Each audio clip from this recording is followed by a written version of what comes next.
Bonjour Jean-Paul. Bonjour Étienne. Alors là, vous nous présentez une voiture mythique et rare.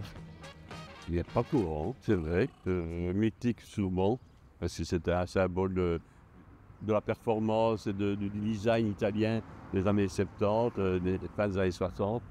Et oui, voilà. Néanmoins, on a produit très peu d'exemplaires. Très peu dans le sens que sur la période qui s'échelonne quand même de 68, vous êtes première, à 76-77, il y a eu 2200 produits en tout. Donc c'est pas énorme par année, et c'est 400 voitures par an maxi. De quoi s'agit-il? On n'a pas encore dit. C'est une Dino Ferrari 246 GT.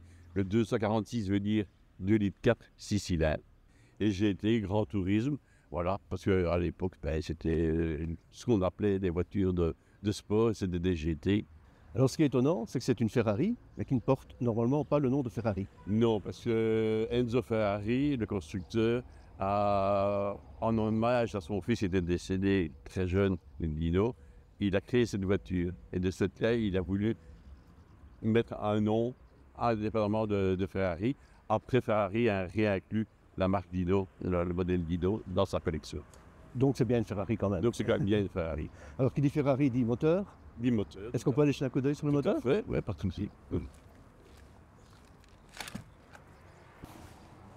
Donc ce moteur, c'était vraiment une innovation chez Ferrari, une architecture qu'il allait poursuivre après. Tout à fait, en ce sens que c'était un moteur central et c'était le premier moteur central chez Ferrari. C'est un moteur qui de nos jours paraît très peu puissant. Il développait 105 chevaux, c'était pas mal du tout pour un 2 litres 4. Donc ça permettait une performance, qui ne sont pas les performances qu'on a actuellement pour ce type de voiture. On parle de belle voiture, la ligne, elle est remarquable. Intemporelle, voilà. Un seul trait de crayon qui va de l'avant à l'arrière. Et il n'y a pas d'angle mort, il n'y a pas d'angle, c'est vraiment des arrondis qui fluctuent. Et c'est ça qui donne cette beauté à cette voiture, comme une onde d'eau, je dirais, qui court le long de la carrosserie. On peut être amoureux d'une carrosserie? Tout à fait. Alors l'intérieur est aussi typique évidemment de cette époque-là. Il y a un système d'ouverture qui est un peu particulier. Un peu particulier, c'est des toutes petites poignées, voilà, que l'on prend qu'à doigt. Ouais. Ça ne se fait plus non plus, ça. Ça ne se fait plus non plus. C'est pas ce qu'il y a de plus solide, mais enfin bon, c'est un peu fragile. Voilà, trop petit volant, petit diamètre de volant, pas de direction assistée. Ça veut dire que c'est compliqué? Non, parce que la voiture est relativement légère, et les poids sont bien répartis pour la voiture. C'est pas un gros souci en soi. Le tableau de bord est complet, avec pression d'huile, température d'huile, température d'eau, contour, moteur. Donc vous êtes prêt à partir en toute sécurité? Moi, je suis prêt à partir. Voilà. Vous avez la roue de secours devant, la roue de secours est devant. dans le micro-coffre. Voilà. Vous prenez des passagers? J'en prends. De temps en temps, s'ils me sont sympathiques. Allez, alors on va faire un petit tour, si vous voulez bien.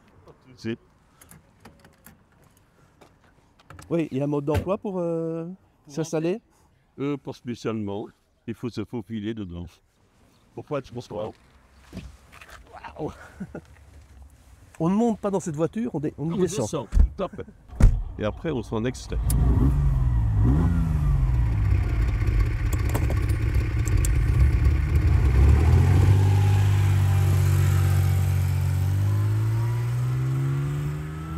J'ai trouvé cette voiture, on va dire bêtement, par une annonce dans une revue française qui est Rétroviseur. Voilà, il y avait une annonce d'un monsieur qui mettait en vente sa voiture. Et quand moi j'étais à la recherche de cette voiture, à l'époque, il y a 20 ans, et j'ai flashé dessus, et c'est comme ça, bon, j'étais la voir, quand je l'ai vue, j'ai dit je l'achète. Elle était en parfait état, il n'y avait rien à faire dessus. Pourquoi ce modèle-ci?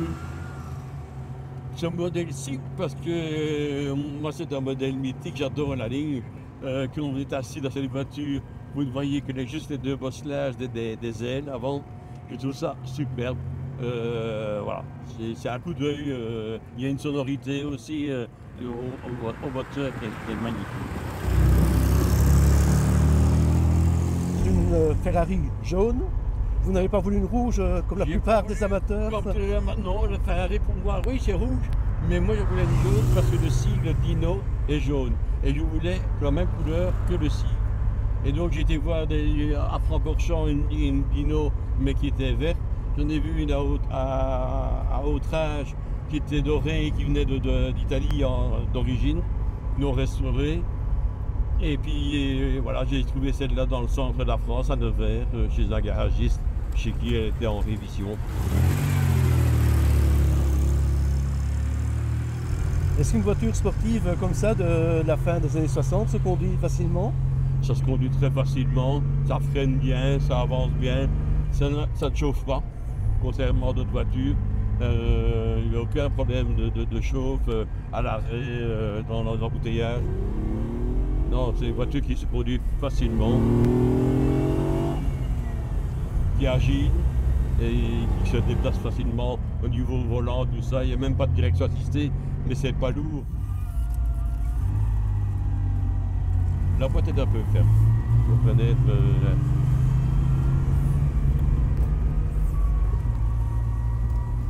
C'est une voiture que vous employez régulièrement?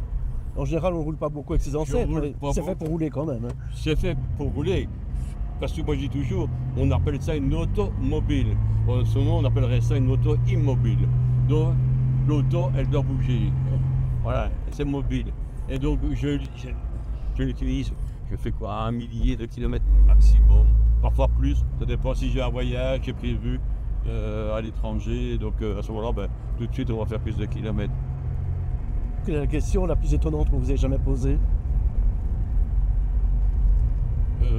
Aussi, on m'a déjà demandé plusieurs fois, vous la vendez, monsieur?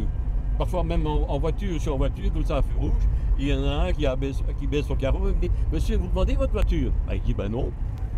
Est-ce que je lui demande à lui s'il vend sa voiture? Non. Donc c'est une voiture désirable. Ah, tout à fait.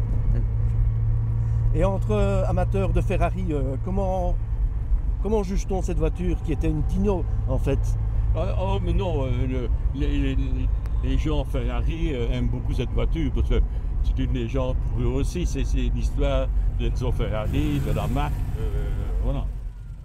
Jean-Paul, merci pour cette balade dans la région de Sony, dans les belles campagnes. Avec grand plaisir. Vous m'avez amené dans ce qu'on appelle une entrée de gamme, mais on ne peut pas dire que c'est un bas de gamme. Hein. Je ne peux pas dire que c'est un bas de gamme, c'était une entrée de gamme à l'époque. Mais non, c'est vrai que la gamme a un peu changé chez Ferrari. Quand vous amenez quelqu'un pour la première fois dans une Ferrari, comme vous l'avez fait pour moi aujourd'hui, quelle est en général la réaction des personnes? Mais la réaction, c'est waouh, en voyant le tableau de bord, la vision avec juste les deux ailes, le bosselage des deux ailes, et la sonorité de cette voiture qui est fantastique. Et c'est ça qu'on me dit, c'est magnifique, quel son cette voiture. Eh bien, bon amusement et encore merci. Merci à vous en tout cas. Chance might be key to cold. Breakfast is staying yet with Joe.